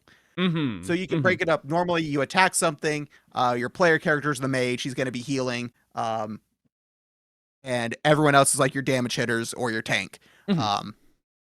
Except because different archetypes can be swapped around, you can make it to where, hey, this character Hulkenberg, you can have her use a spell that has every enemy attack her, and she's your buffed out tank. And you can have your other teammate Stroll, he's your big damage dealer. So now you just do that, and oh hey, your main character's at 7 HP, but all the attacks are going to Hulkenberg, who has 10,000, and you don't have to worry about it. So you don't have to heal, just keep attacking. And look, fight's over, you didn't need to heal. Right, okay. Like, I do like the expedition system, but I feel like it does start to suffer as you... Once you really learn the parry system, for me, there is zero downside in any of the Lumina that, like, make me take more damage. Like, yeah. I'm at the point now where every enemy one-shots me, so if I take some... I never put a single point into defense or health, so... That's right, you're one of those people. Yeah, my stat spread is 99 might, 99 agility, 99 luck. The only time I lower luck is when I go past 100% crit rate, which you can do.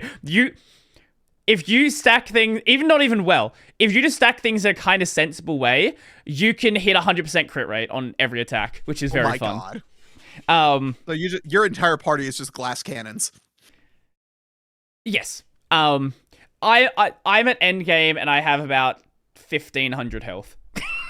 Oh my god. And enemies are doing about 30,000 because I'm also running things where I take more damage. So it's like, you start in this special effect where you do more damage, but you take double damage. And then I have another thing where it's like, you take double damage and you take double damage. But in this system, because you can parry everything, it's just like, damage is actually 0 as long as I hit the button. Yep. It's either 0 or... Look, there is even a thing where I can start at 1 health and I get buffs from that. But I have 1 health anyway, so it doesn't matter. Yeah, the risk reward goes out the window because I can just block the damage, and now there is no more risk. Yeah, I feel like... The risk is, can I hit the button that I've been doing for the last 30, 40 hours? Yeah, I think the way a lot of games get around this is having attacks where you have to use a different system, because I don't press dodge either, right? Like, the dodge button, I only used on a single boss just because the timing is fucked. But everything I'll else... use dodge against AoE attacks. I can't seem to figure out the timing for those well enough, so I'm just like, I'll just fucking dodge it. But, like, my point is, there's not really a like, if you learn the parry system, there's not really a reason to use the other systems, besides Gradient, because you kind of have to. And jump, because you kind of have to. Sure, yeah. But, like, my point is that usually a game will have some sort of drawback. It's like, oh, if you can parry it, but you might have some sort of, like, maybe you take a bit of damage from it, or stamina damage, or maybe it's some attacks. Yeah, you can parry this attack and do a counterattack, but you only reduce the damage, not block it. Yeah. I think going too hard down the full parry system, I never even unlocked the healing abilities, because they're just not useful in my case. Like, I feel like they went... Not for me. Well, you're going more tanky. It makes sense. Yeah. But, like, it sort of takes away from that aspect. I like the idea that you can play like this, but at the same time, I do feel it takes something away from the like, the combat system. It really reduces the strategy down to block and kill. Especially late game where you have crazy AP generation, where it's like, I get double AP generation per turn. I get double AP per AP I generate. I get AP when I get more AP when I parry. It's like every turn I'm at max AP, so it's just spam the highest cost ability. That's so much. Yeah. Yeah, no, metaphors, I think I really do like more. Also, it's really easy to abuse it into did you ever in Persona 5 do, like, 1-day runs of a palace? No, I didn't know there was a thing you could really do that. Yeah, you can beat every palace in a single in-game day. Uh-huh. Provided you have enough, like, items to heal yourself. Sure.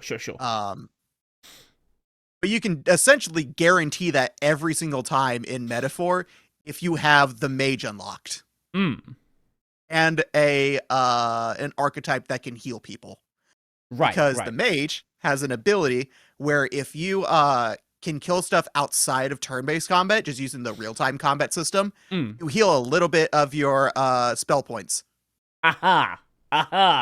And so you can just go to an area where there's a bunch of enemies, kill everything to get some SP, leave, come back, and just grind them until your SP's back full, and then heal everyone with the other archetype that heals HP. Okay. And congratulations, everyone's back to full health and SP again. I'll have to keep that one in mind. So, I figured it out in, like, the 3rd or 4th dungeon, and I was like, oh, there's never a reason to ever leave these places again. So, what is the, like, purpose of the day system in this game? Like, what like, function to the story does it have? It's similar to Persona, where it's counting down to a goal, but the goal is different. The goal is not like, oh, this person's gonna leave the country or something. It's like, you were in a race to become the next king, and the next vote happens on this day. If you don't finish all this stuff, you don't have enough votes, and you're kicked out of the contest. I see. Someone's enchanted someone, and they're gonna die if you don't do this by this time, and it's gonna kick you out of the contest. And you're trying to win because the guy who's the most popular is secretly killing at people behind his back. Okay, okay. And actually, after the intro, not so much behind people's back.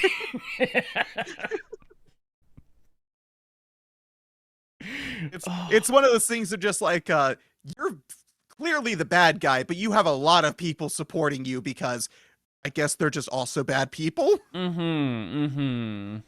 Or I think it's taking the approach, because it's been a second since I played it now, because I started playing Expedition 33. It's like the people are just like, yeah, he does kill people, but he's getting stuff done. Oh, okay, sure, right. Yeah, even though kind of minor spoilers, Crown Prince, who should have taken over, everyone thinks is dead because this guy put a curse on him that poisoned him. And he's been stuck in a stasis while they're trying, and the only way to break it is to kill the guy who cast the spell.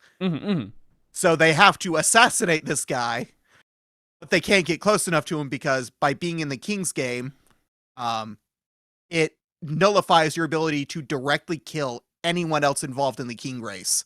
If you try to attack someone who is a potential winner of the race, the magic stops you from attacking entirely.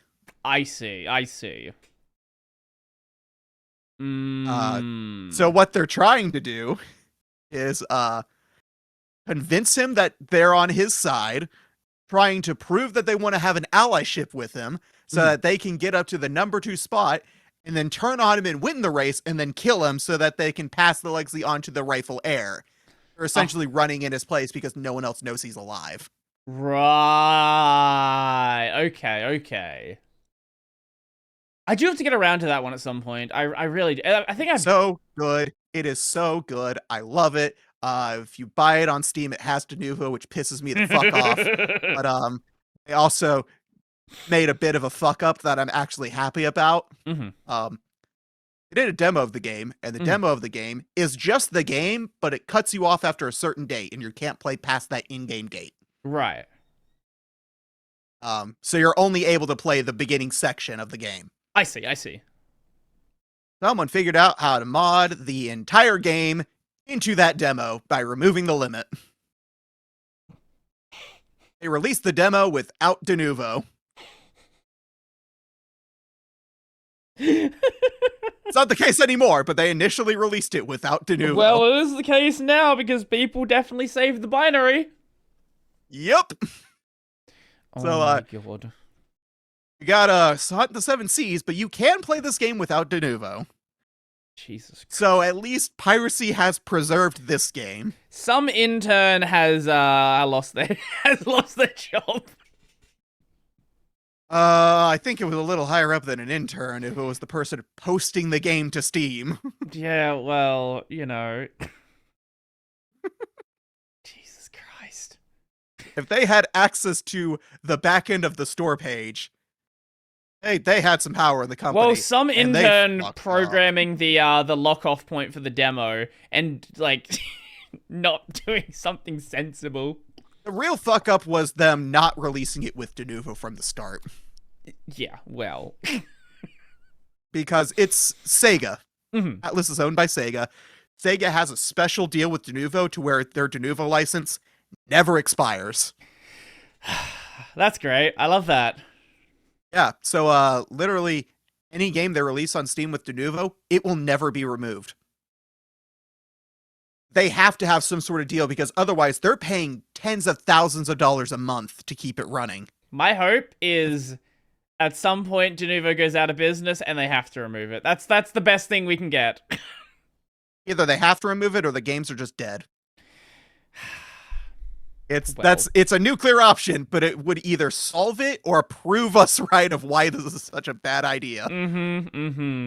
Well, let's talk something that doesn't have Denuvo, something that's actually good. Where is it?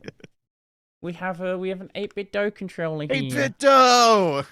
That is actually my 8-bit DOE is the controller I used to play Metaphor. I've been really enjoying it. I've got the what do you call it? The trigger stop things enabled. And being able to Mine does not have that. Oh, okay. That was something they introduced in the Ultimate series, and I have the Pro 2. I really like it. I don't care about the back paddles. I've just never really been a back paddle person, but I everything like else. having the option. Yeah, I mainly yeah. use it for just I set the one on the left side to A, so I can like progress whatever dialogue options with just one hand. That's fair. That's fair. I just find So, like, myself. say I want to, it's especially nice when I'm streaming. So, like, I have my mouse clicked over to OBS messing with something, but I'm still reading the dialogue, so I can progress the dialogue while I'm doing that. That's a good point. Assuming the game isn't one that immediately freezes when it's unfocused. Yep. Okay. That's all I use it for. I find myself accidentally pressing the button, so I just don't keep I've it, actually enabled. changed how I hold the controller because of doing that. I now do it with my middle fingers held up just below the triggers so that I don't press it by accident. My middle fingers are what would rest on them. I use my pointer fingers for both the top and bottom rear buttons. Not two fingers. I use one to do both. Oh, okay. I kind of got into the habit of using two fingers with playing racing games. Yeah, just because if I was doing stuff that had a lot more intensive stuff with the back triggers and stuff, I probably would start using two. Most of what I play is RPGs, and it's like the bottom trigger is to run. Yeah. And that's it. Yeah, like if you're playing a racing game and you're playing with a manual gearbox, like. Oh yeah, then you kind of have to, because that's your clutch and pedal, isn't it? Yeah. Yeah, so you've been enjoying it. I have been. You have the newer version. I have one model older, which is the Pro 2. Solely because I like symmetrical sticks. Yeah, That's the only reason. I get it. I've gotten used to the Xbox layout. If I have to be honest, I prefer the PlayStation layout. But I looked at the way the controller is shaped, and I'm not really a big fan of the shape of the symmetrical sticks they do. Like the controller itself. The shape looks weird. It feels like it's a PS4 controller, honestly. Okay. It feels very similar. Which is good for me, because the PS4 controller was my absolute favorite controller for years and years. Have you ever tried the PlayStation 5 controller? Yeah, that's what I use in Expedition 33 and in Persona 3. The PlayStation 5 controller? Yeah, the DualSense. Okay. Yeah, that's usually my it's been my go-to. It's been growing on me. It's definitely more comfortable now than it was when I first got it. I still think it's a little too big. I get it. Yeah, that's fair. That is still my one complaint, is that I wish it was just a little bit smaller. My one complaint is, do you know of a way to disable the trackpad on PC? Yeah, well, at least on KDE. Like, is there a way? Like, can you do it in like Steam Input or anything? Because I'm not using KDE. I don't know right about now. Steam Input. I just go to the KDE settings, go to trackpad, and you uncheck a checkbox, it stops working. Okay. I'll see if I can find something, because that's my biggest problem. Because a lot of games use it as the start button for some reason. That you can remap the click to your actual select button, and I do that. Okay. Because that is really annoying. It's like, what's the point of the select button if you're never going to use it as a select button? Yeah. You're just going to make me click the trackpad. And when you click the trackpad, it like moves the mouse just a tiny little bit if you have the trackpad That's why enabled. I disabled the touchpad thing in my KDE settings, because games kept doing that. And some games, when you swap to mouse, they don't swap back. Which is fun. Oh shit, that's right. Yeah, some games are really bad about that. Yeah, especially older games where Speaking of controllers, Expedition 33's controller detection is very weird. Yeah, it seems to work consistently with Xbox layouts. But if I plug in a PlayStation controller post the game being launched, it's like a 50-50 if it's going to work. If I have Steam input turned off, the game will not see my controller at all, regardless. All right. I have to have on Steam input. And if I have on Steam input, the game will always think it's an Xbox controller, regardless of what it is. Right. So I edited an INI file to tell it, hey, always show PlayStation. That works. Well, at least you can do that. That's something. Better than nothing. It has made me appreciate the DualSense a bit more. It's just slightly too big. I wish it was just a little bit smaller. If you hold it the proper way of like using 2 fingers on the triggers, your hands slightly higher up, then this is exactly how it's supposed to feel. This feels like it was shaped for this. Because I use 1 finger, I hold stuff slightly lower. It feels just a little bit too big. I get it. Like, I haven't touched this in like, I would say about 2 weeks or so, but like, I would say the best to get a feel for how I hold the controller the way it's intended, with 2 fingers on the triggers and your thumbs just resting on the sticks on the DualSense. On the DualSense. Oh, on the DualSense? Like this? Yeah. Now, take 1 finger off. Of the bottom your middle fingers off the triggers. And slide your hands down like just a little bit to where the edges or the pads of your pointer fingers are resting on top of the L1 R1. Oh, okay. Oh, I see. That's how I hold controllers. And it feels just slightly too big. I see. I don't know. I've kind of... If you grip it a little higher, it's that's what fine. I tend to do. So for me, like I usually will use a single finger on this unless I'm playing like a racing game. So it's a lot more comfortable for me to do this. Yeah. I do a weird thing where, because of how I hold it, I grip sticks by the bottom edge. What? The ridge on the bottom of the stick. I put my thumb on top of that ridge, and that's where I grip the stick. Because I'm usually pressing it up, down, left, right with that, and then I swirl it around. I wish I had a good way to just show you. Yeah. Because it's very unusual, but I've been doing that since like the PS2. I didn't realize I've always gripped stuff. I did not realize the size difference of these controllers until I went and held the DualSense. Like, this is actually considerably smaller. Yeah. Again, my dream controller, which I've ordered and it still hasn't arrived like a month and a half later, is an Xbox controller with symmetrical sticks and clicky buttons. Do you have a picture of that readily available? Yeah, so it's the ZDO Plus. Okay, let's see if we can find it. ZDO Plus. Images.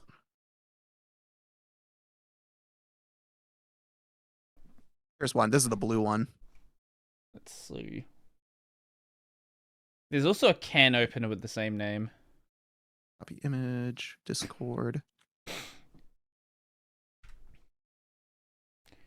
So I didn't get this color. I got the black one. So that's its default configuration. Oh, right. Like, it was a modular thing as well, wasn't it? Yeah, so here is a copy image. This way you can see how it is. That is the worst. Modular. That D-pad they have there is the default one. Yeah, the default one's weird.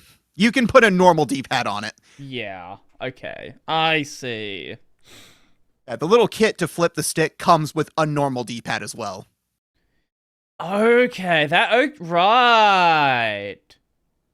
Yeah, so you can replace the module with the left stick and D-pad, and also the button module. Wait, hold on. Can be replaced on its own.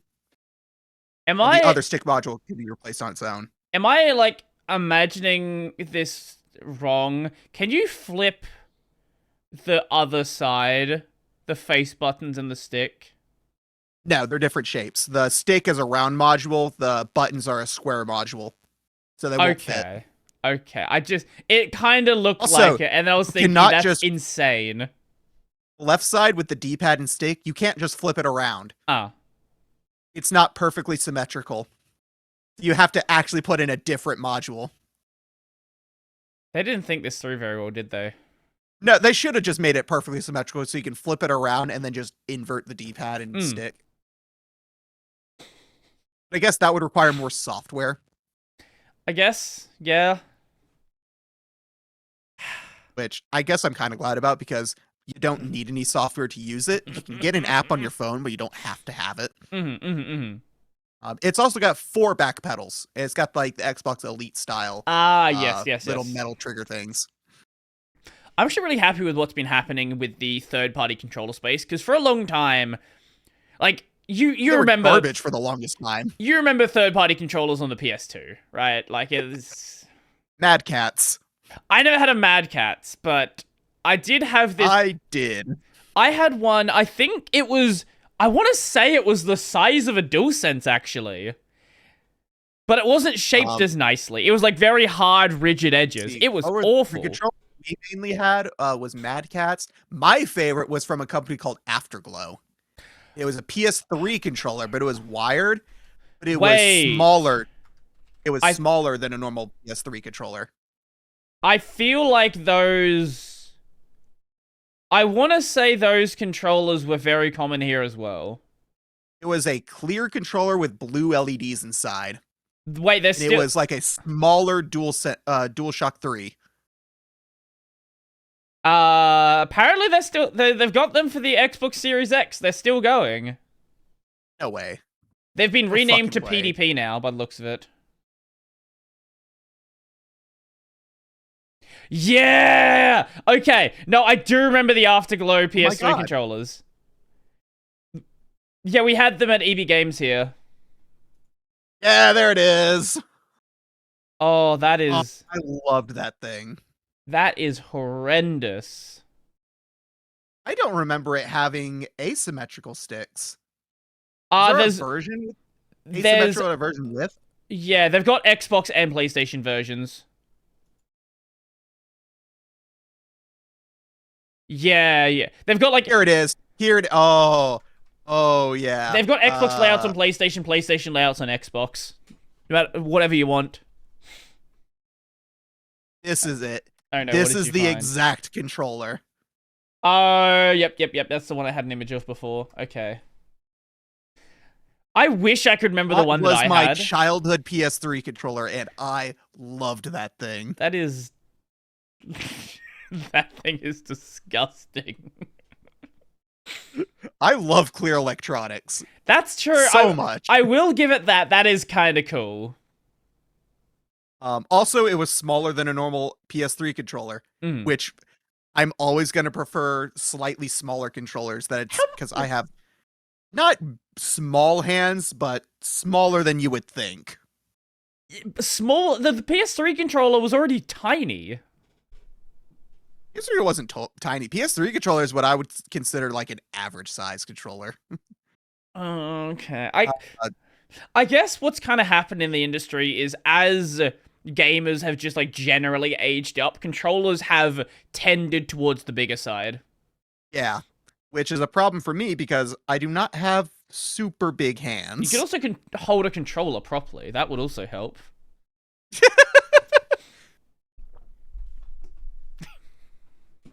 It's not a problem on the 8-bit though. That's true. That is definitely true. It's never been a problem for me up until the DualSense controller. Yep. No, I get it. The DualSense is like noticeably larger.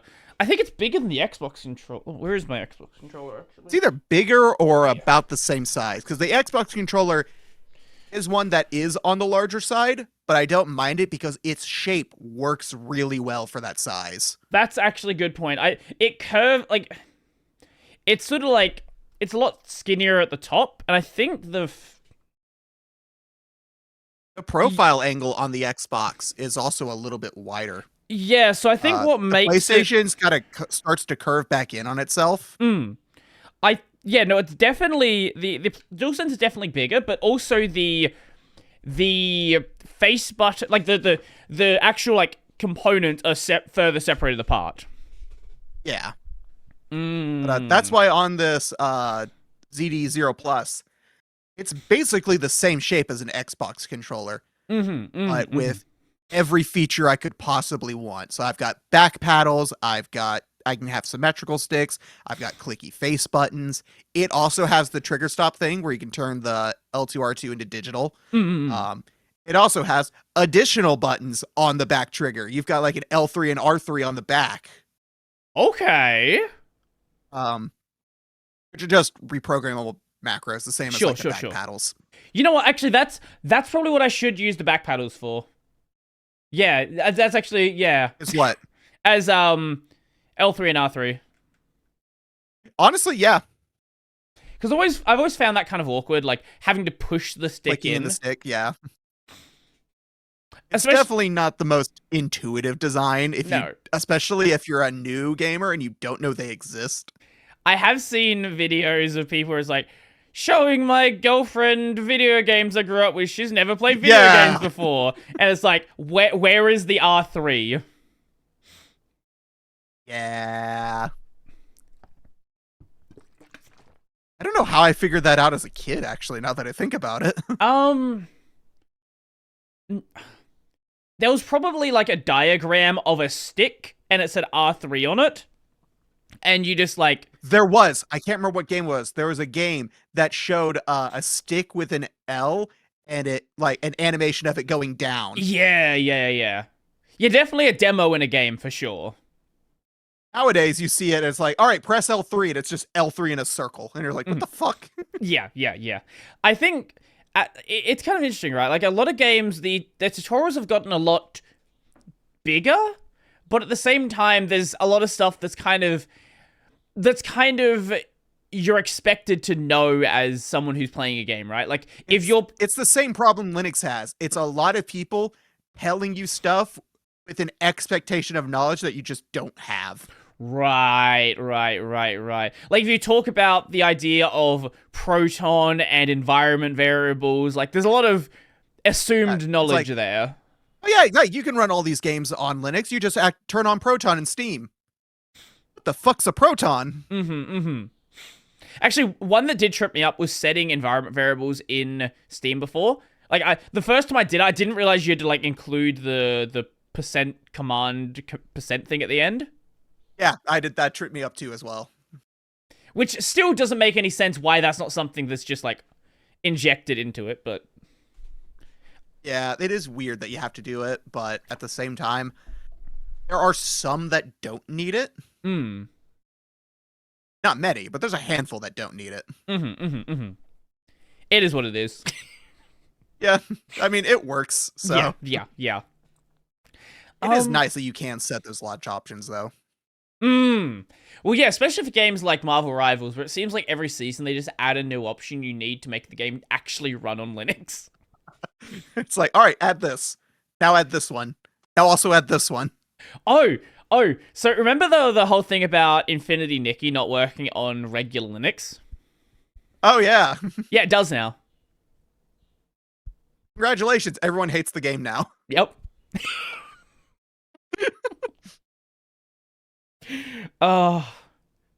One thing I think is actually kind of interesting is we're seeing a lot of these like big gacha games come to Steam. Like Hoyoverse's games are on Steam. A lot of the other companies coming to Steam. I'm kind of curious, like, what that's going to mean long term for things like the Steam Deck. Hoyoverse games are on Steam? I thought they just had their own launcher. No, isn't ZZZ on Steam? I feel like it is. Maybe I was thinking of another one. Sorry, maybe the Hoyoverse games are not on Steam. Hoyoverse now has their own launcher for all of their games instead of you needing a separate one for each game. No, wait, hold up. No, I was thinking of Blue Archive. Yeah, that's what I was thinking of. Sorry, my bad. Blue Archive is now on Steam. Wait, is it? Hold up, I'm actually... Oh, no, ZZZ is on the Epic Store. Yeah. Yeah, okay, that's my confusion. That makes sense. But yeah, like, Blue Archive's on Steam. A bunch of these other games are coming to Steam as well. I'm just... I think another big one now is Wuthering Waves, which I had never heard of until, like, a couple months ago. Fine, no one has.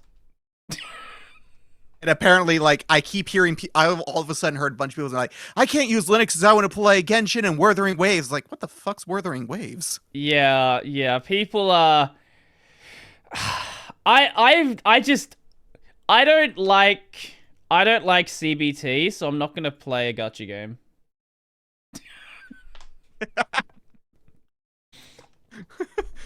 It took me a second, just like CBT. Oh wait.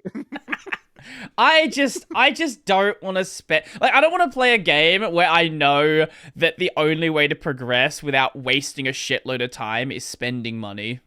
It's just games that are designed to get you to want to spend money, and that is their sole mechanic.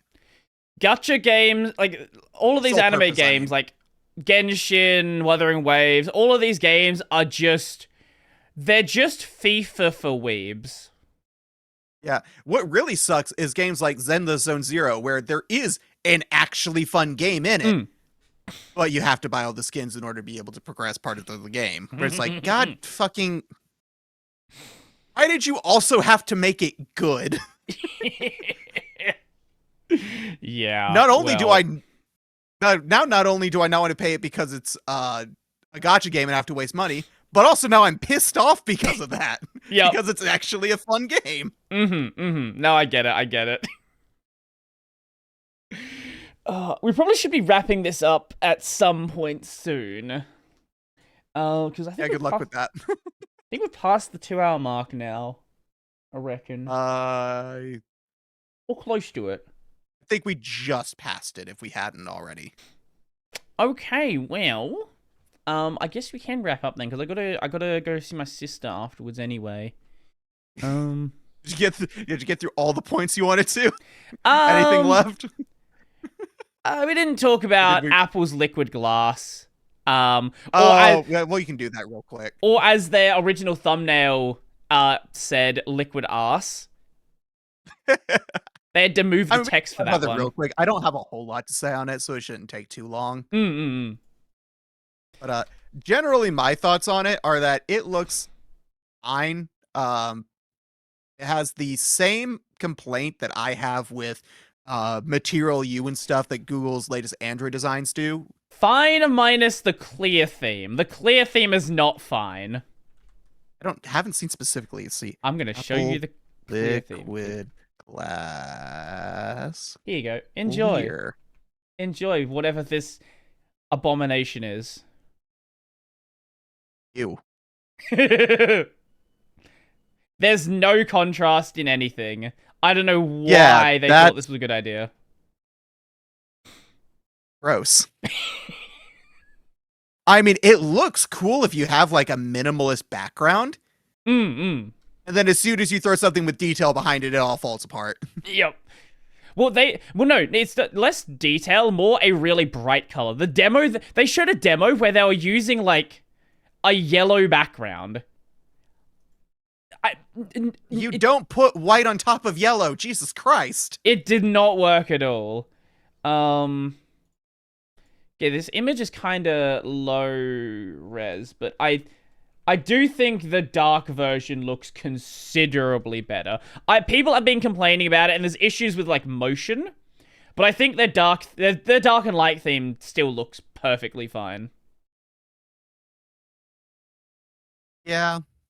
Again, it has the same complaint that I have with modern Android's material design, which is just the lack of contrast in everything. Fair. Especially early Material U apps where it's like, our app's color is blue and blue and blue and a really light blue. It's like, that is disgusting. This looks like it was drawn by a 4-year-old who just goes, I like blue. Yeah.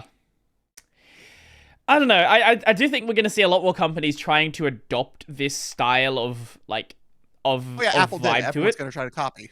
Well, everyone will try to copy it, especially if Google does a redesign in a similar vein.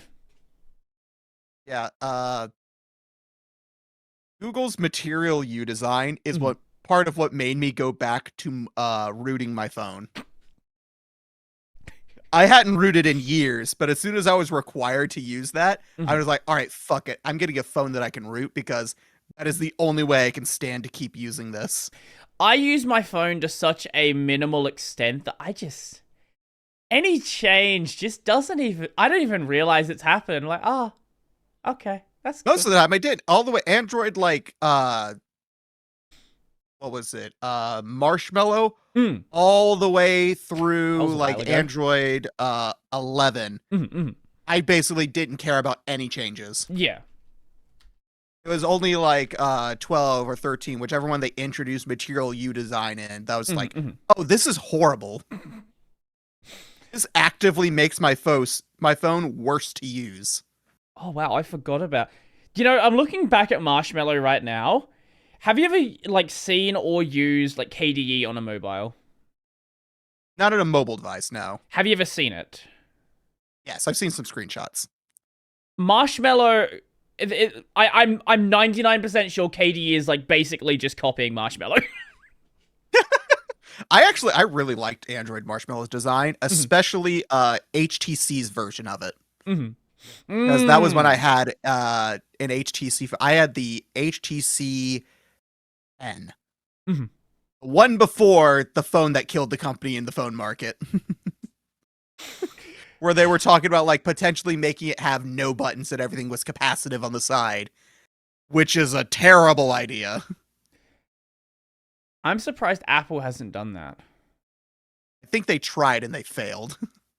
Well, give them during one more research try and then. development.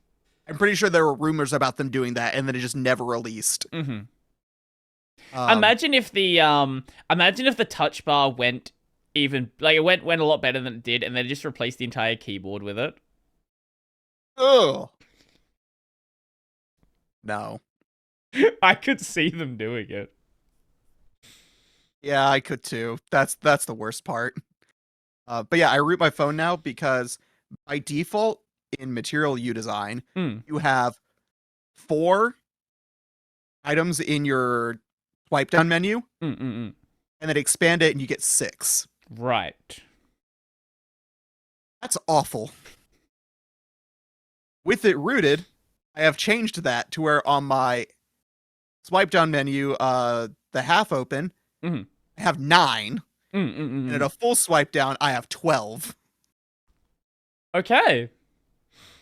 Now, granted, I don't use most of the ones in the 12, but I use every single one in the initial 9. Right. That makes sense. Because it's stuff like internet, mobile, Bluetooth. Because I have them separated out. Because initially, Android had your internet and your mobile in the same quick tile. So you had to click on the quick tile and then click another menu in the quick tile for which one you actually wanted. Just everything just took more clicks. Right. Wasted space. It was just terrible. I got internet, wireless, Bluetooth, my VPN quick connect, my location services, rotate, and my clipboard to send my clipboard from KD Connect from my phone to my PC. Because I use that all the time because my 2-factor is on my phone. Ah, that makes sense. Okay. Yeah, so I'll copy the code on here, send the clipboard, paste it on my PC. Constantly use that. It's fantastic. Okay. And then like airplane mode, and I have a button for screencast. I don't know why, but I just needed to fill up the space, and I don't have anything at my place that I use that for, but occasionally I'll use it at a friend's house.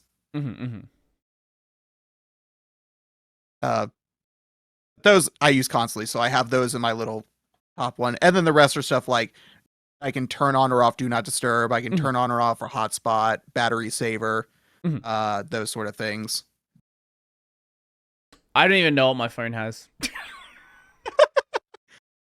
I don't have that memorized. I have my phone on me right now looking at it. That's how I know. Right. No, I get it. But those things, being able to change that, also setting Material U to actually use a color I choose rather than auto-selecting off my background and choosing the ugliest thing possible. Right.